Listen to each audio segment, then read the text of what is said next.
Every day, I interact with people who are less educated, less aware, less exposed to the world than I am. I used to look down upon these people for their ignorance, rudeness, and superstitious beliefs, until I realized that my ability to think, to set higher goals, and to have insights that change my life are a result of a privilege that is rarer than most people realize: access to higher education. It took me a long time to realize that my experience of graduate school does not make me superior to these so-called illiterate people. My cook teaches me new things every day, and she has not attended a single day of university.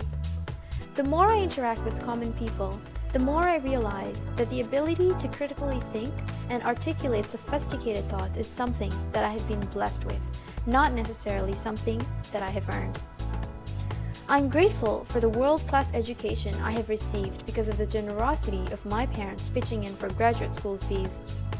I'm grateful I grew up in a country where education was freely available to all, where even those struggling to make ends meet have access to student loans.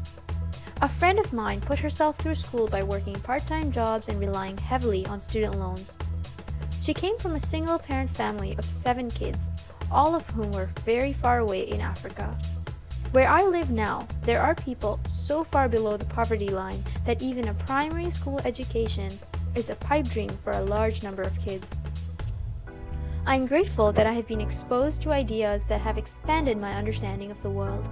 I'm grateful that I've been exposed to knowledge that has the power to change the world. I'm grateful I've had the privilege of attending school where there are comfortable desks, air conditioning, and heating facilities to make the learning experience comfortable.